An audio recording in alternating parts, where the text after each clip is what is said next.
Welcome back to Divorce Workshop Live. Today we have Heidi Duda coming in from Germany, who's going to talk to us about the importance of mothers getting a good lawyer. Heidi is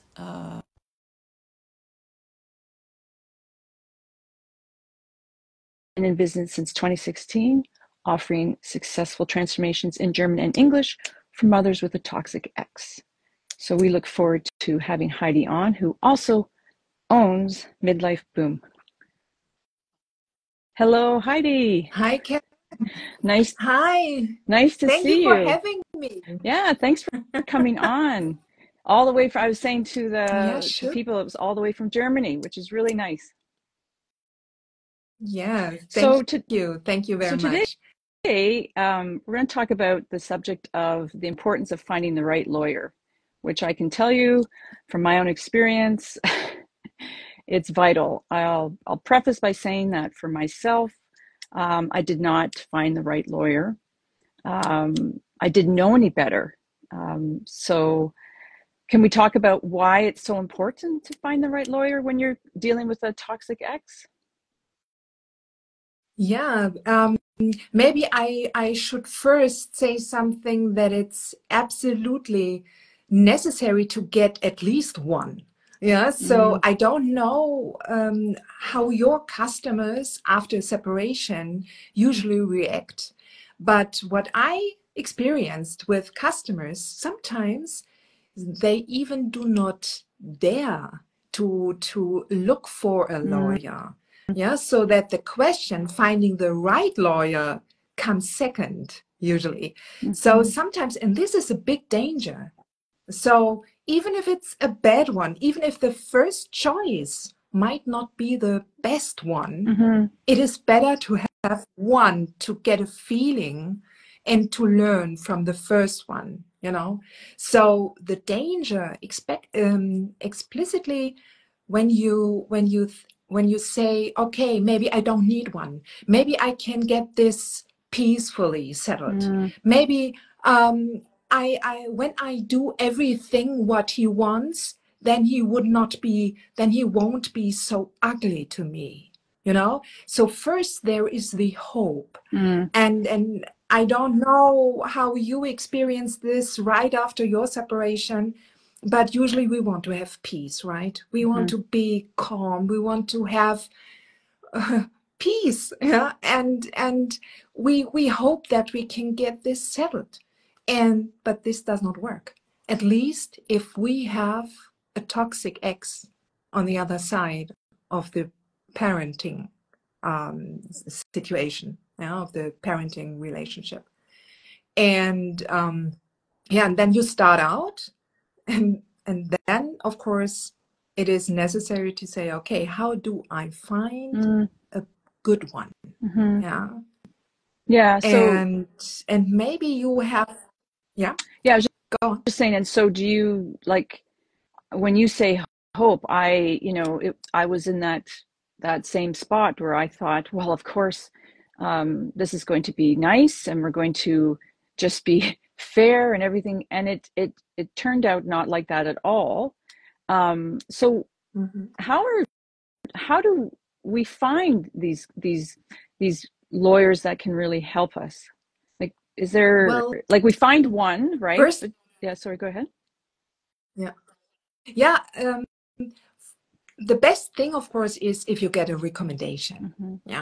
But of course, not just a recommendation from another mother or another person or the best friend who have never experienced a toxic divorce or a toxic separation with children involved.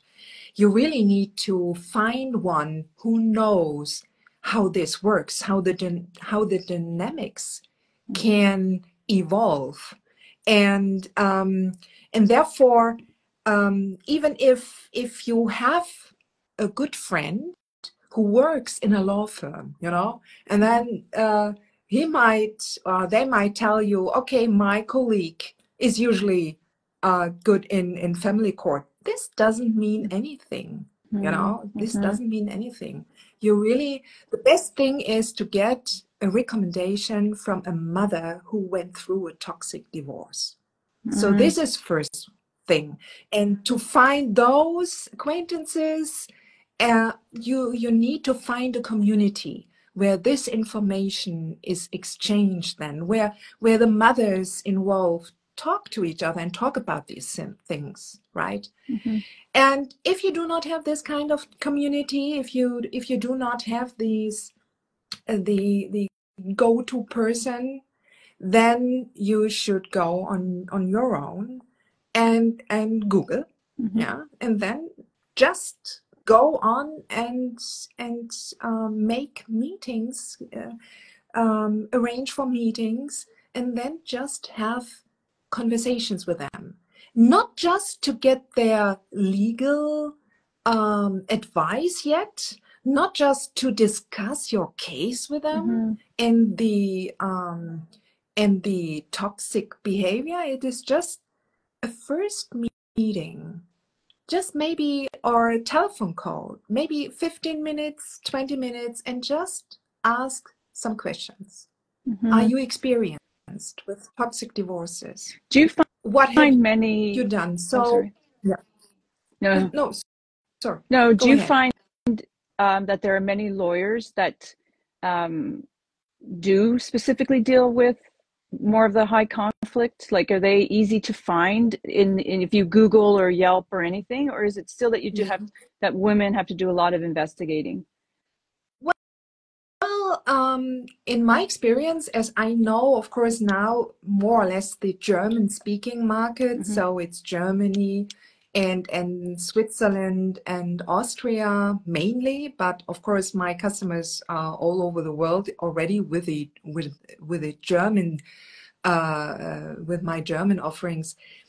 I think this is evolving right now. The lawyers learn right now that they need to specialize, and there are some who are going into this niche, but this, and I need to agree, this needs more time until everyone really notices that it makes sense to specialize and not just go broad. You know, it is and sometimes I even notice that some lawyers don't want to have those cases. Yeah, You know, I've heard that before. some say, yeah. So, you know, lawyers are human too, and some are really are already or may have experienced trauma themselves, you know. And when you find a lawyer who has made traumatic experiences in the courtroom themselves, then they do not want to work on this field anymore. So, but nevertheless, there are enough growing this whole specialty, this niche in lawyers. And then of course you have some kind of lists, you have collections, and when you have a community and you engage them in sharing their best lawyers.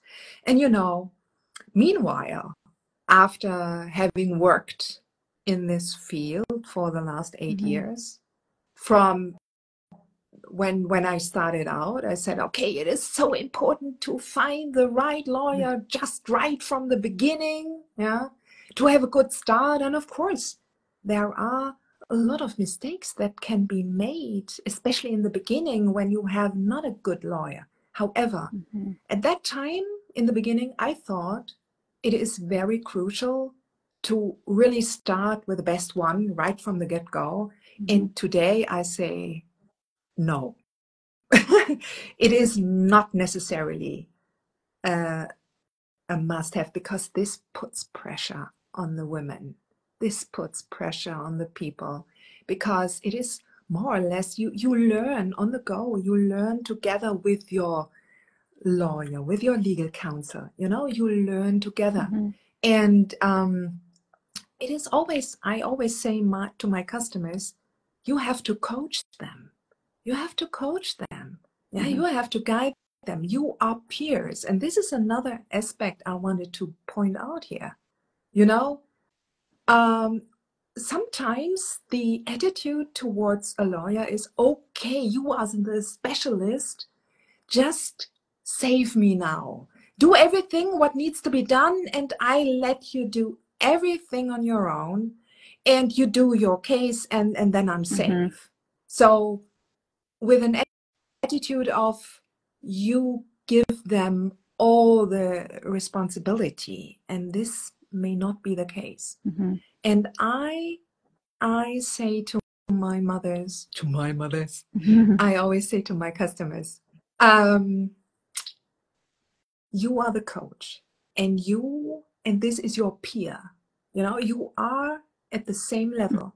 They will provide the legal advice, and they will make sure that you are safe and protected in the courtroom, and they know the rules, and they will guide you. But you are the specialist for your case, and you are the specialist and the expert for your children. And therefore, you need to work together. You are peers. There is no above and no below. And once when they get this, then they experience this whole working relationship as a team. And this is something, you know, and then this is the best way. And then even maybe a lawyer who would not have been recommended in the first place can then, of course, develop themselves as well, you know, because they learn so much along with this, with a toxic dynamic in the courtroom. Yeah. And yeah. I just want to make note that that's a really good point about being the team, because I can tell you when I went through it, and that's 7 years ago, I was pretty intimidated, and not being my own boss either, right? Like I just kind of, as you said, you just kind of put everything, okay, well, you tell me what to do, and I didn't really know that I had just as equal team, right? It's my life, right? So it's really good to know, like it's good advice to say, you know, you are of equal. They have their specialty, but it's your divorce and your life. So, and you know them, you know your ex better than anybody. So yeah, it is important that we know that. I think as women, we tend not to always think that way, especially with our lawyers. So it's good advice. Yeah, exactly. And I don't think that it's a shame when you have to switch lawyers. So some of my customers had to switch lawyers 4 or even 5 times until they found the best teammate. And in the beginning, I thought, okay, this might be a disadvantage in court. But you know what? If you really own it, and if you say, okay, this case is so toxic, this development and the dynamics behind were so surprising for everyone. And now I have learned, I know exactly what I need or who I need on my side. And then they are more confident to ask the tough questions, especially in, you know, in the get to know meetings and calls that I mentioned earlier, really asking, so, okay, what have you achieved for the other mothers? What are your ethics? Yeah. Would you, for instance, go all in just to repeat all lies when you know this is a lie? And do you draw all tools and every little argument just to ruin the other person? What are your ethics?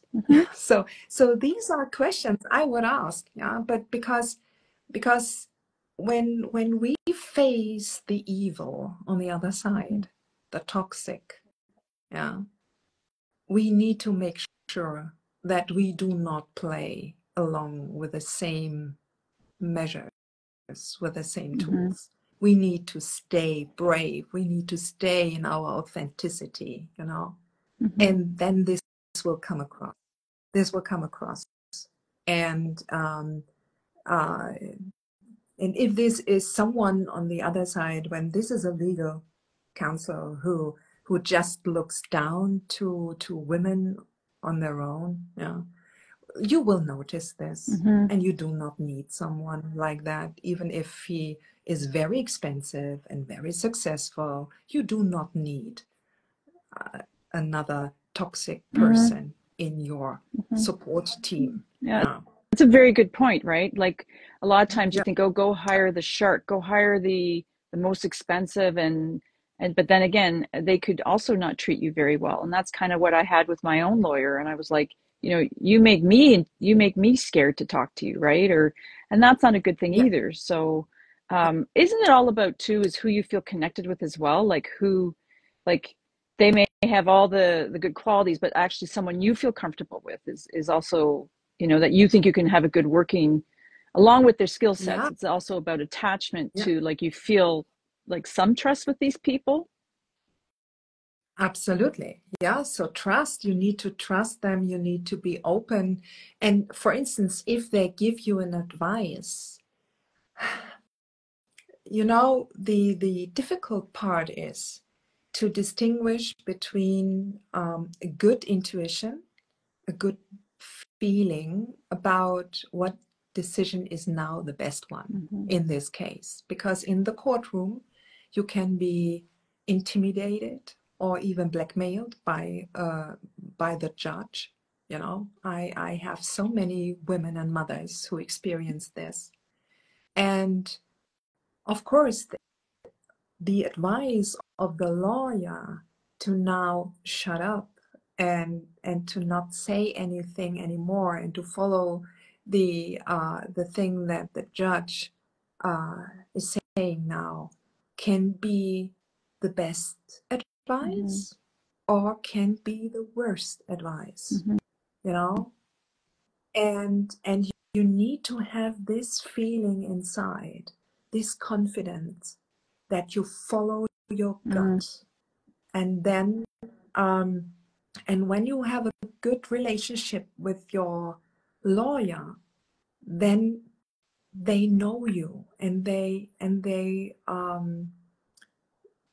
will really advise you to do the best next thing. And what this means, sometimes being opposed to the judge might be the best thing you can do, because then you get some kind of final notice or the results, and then you can go to the next step and ask a higher judge to with these results, right? And so this relationship between this teamwork between lawyer and the mother, this is absolutely crucial. It must be trustworthy. And sometimes it's good to play bad cop, good cop, to say, okay, so for a mother might be better to just answer the questions. Sometimes it might be better to really say something more, yeah.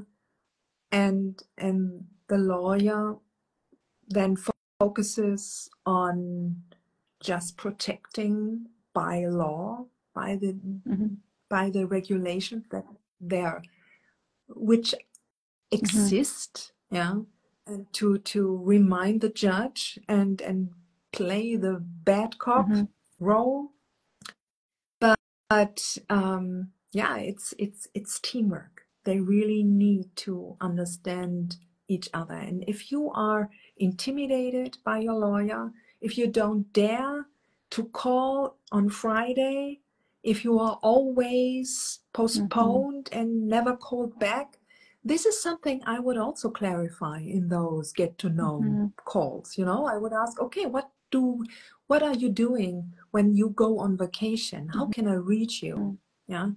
How it is secured that I'm protected when there is another court trial appointment and you are on vacation, or when you are ill, yeah, what's happening then? And if you are, for instance, if you go to a big law firm, yeah, and you have talked to one person and you really got connected, so make sure that this is a person who Yeah. stays with you. Yeah, not that there is an internal switch because there is another client who then is more important than you, and you need to really make sure that there is no switch. Yeah, that there is no junior then representing the person you have talked to, and you gave them the order to protect you and to represent you in court. Yeah. So this is another thing. Yeah, I find it's hard because if you're coming out of such a toxic relationship, you're already kind of, if I'm putting myself where I was 7 years ago, your self-esteem isn't so great. You're scared. Yeah.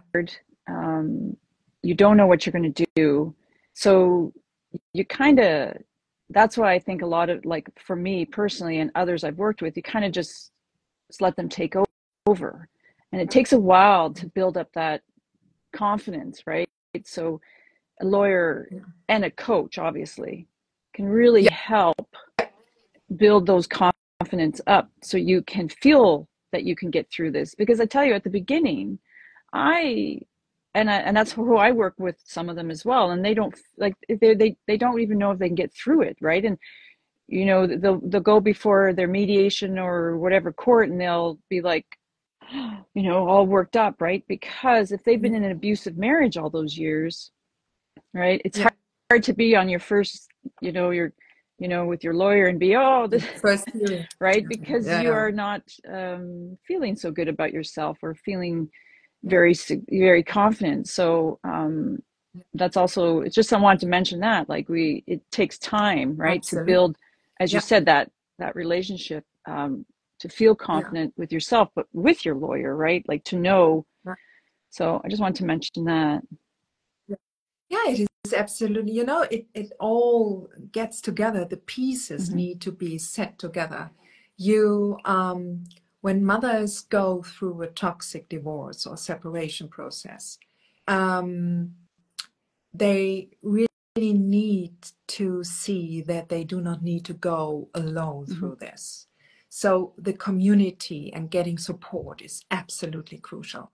A toxic divorce is nothing you can do on your own alone. This is something you really need to get. Yeah. And when you have a lawyer on one side of your support team, then it is good to have a coach on the other side to really work on your confidence, and even also a therapist,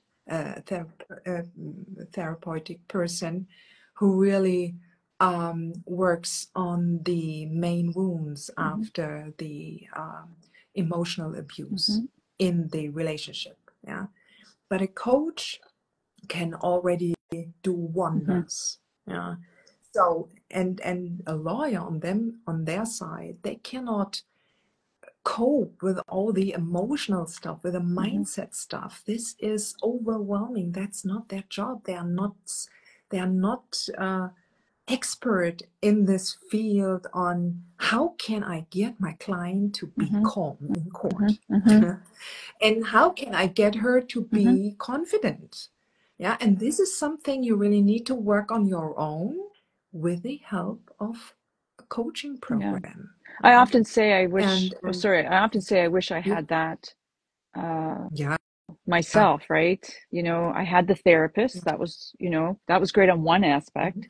I had the mhm, lawyer, but neither of them were helping me empower me through what I was going through. And I didn't even know, I was so naive. I kind of knew who I was divorcing, but I didn't really know how bad it was going to be. So there's so many, and I think that's mhm, where that can be really beneficial, right? Where there's a reality of what you're actually going to go through and how yeah, to handle that and how to work through that. So the benefits are to having the whole team. A it- lawyer is, especially for high conflict like that, is is for many, it's essential. Finding the right one Yeah. is vital, as we know, but having the whole Mhm. support team with high conflict divorces, Yeah. yeah, it's necessary. It's absolutely necessary. Absolutely. Yeah. And well, you know, um, the point that this support system, what we Mm-hmm. can offer now, what you can offer now, and what I can offer, this is now possible because we hadn't Yeah, this no. before. And when you remember uh, 40, 30 years ago or 50 years ago, mothers could not get Mm-hmm. divorced from those men. They had not this type of Yeah. support, possibilities and options. And therefore we should all be grateful. And of course we hadn't had this 10 years ago or 15 years ago, but now we have Mm-hmm. it. And now everyone who listens to this now, everyone who will be facing or has an idea, okay, Mm-hmm. this might become toxic, this might become ugly. I take care of it and I make sure that I have a Mm-hmm. support team. I do not need to do this alone. I can do this, and I'm worthy of support and help. Mm-hmm. Yeah. Yeah, I don't need to do this all on my own. This is such a big step. This is such a big decision that you do right from the get Mm-hmm. go, right from the start, to make sure, okay, no, I'm Mm-hmm. worthy of help, I'm worthy of support, and I'm worthy of the best support I can get. Mm-hmm. Yeah. Yeah. Just before we go, does anyone have any questions for Heidi about getting the right lawyer? If do, put in the comment. Otherwise, I think we're going to have Heidi back on next year. I can't believe we're already talking in January, but because we have lots of topics to talk about, which is it's really important. If not, Heidi, do you have anything to say before we wrap up? Well, no, so far I think I have covered everything. So uh, maybe if you want to read the one or the other thing, I have a Oh yeah, blog. yeah. You Uh, can if you on- want to mention what you have coming up. Do you have a class or a course or your coaching and where they can get in touch with you? Yeah, so for instance, I have in the German speaking world, of course, I have several Mm-hmm. online programs for self-study and a membership. And I have one of my most important court preparation programs now also available in English. So this is a very successful program which really prepares mothers in mindset, visualization, and the pragmatic work on preparing argumentation and the train of thoughts so that they are best prepared and that they co-work best with their lawyer. So this is one of my programs where you do not need to take care of my schedule. You can really dive Mm-hmm. right away into this program. And this is one thing. And of course, I have a blog with already hundreds of blog articles, also already Okay. translated in English. So, and this gives advice on court topics, but it does, of course, not have any Mm-hmm. legal advice. Mm-hmm. So, as coaches, you know this, we are not allowed to give legal advice, and every country has their Mm-hmm. own specifics, yeah, as we are talking here internationally. But It's the all mindset the stuff, same. the thing is the Mm-hmm. confidence, the visualization, the understanding how arguments should be worked out and how to best address this.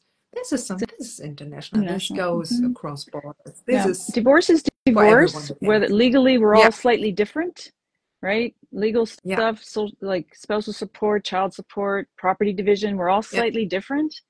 But divorce is divorce is divorce. It's the same emotions, yeah. it's the same heartache, it's the same grief, it's the same anger, it's the same co-parenting issues. So Yeah. yeah. Exactly. I do have a question. Exactly. This is So maybe I missed it, but what are your thoughts about mediation with high conflict? This is a good question because, yeah, and we didn't No, talk about it no. yet. So mediation usually does not work on high conflict cases. Mhm. However, I usually recommend not to go per se in a mediation just to with the hope that this will fix something. But at least in German courtrooms, when a couple gets their first hearing and the judge sees that they haven't had a mediation yet, Mhm. usually they send them then into the mediation and then you need to go through Yeah, it. Yeah. So it doesn't work, but sometimes system yeah. wise, you need to go through it. And I would be, I would also make sure that my mindset before going into a mediation needs to be very, very clear. And maybe, so self-protection comes first. So it might be that you're sitting in a kind of mediation setting and your ex continues with the emotional abuse without the mediator Mhm. noticing it. So this is a big danger. And it might also be that when you leave together, that the toxic exes um, might approach and trigger Mhm. the woman on when they go Mhm. out of the building, when they get out. And so maybe you can arrange for leaving maybe 5 minutes earlier, or that you ask for a kind of Mhm. shuttle Mhm. mediation. That's Yeah. common. So this is the best thing, especially when you still feel triggered, when you are anxious to meet your ex-husband or ex-partner. So self-protection first. Do not go freely into mediation with the hope you can do this or you will solve something. Mhm. Yeah, it is Yeah, nerve-wracking yeah. usually, but sometimes Mhm. you have to, and then with grace, confidence, and being calm. This is Mhm. my advice. I hope this answers your Yeah. question. Thank you, Squirrel, for asking that. Okay, so great. It was great having you on, and thanks for joining us, everybody. And take care, and we'll see you soon, Heidi. Thank you. Okay, Thank you, Karen. bye Take care. bye. Bye.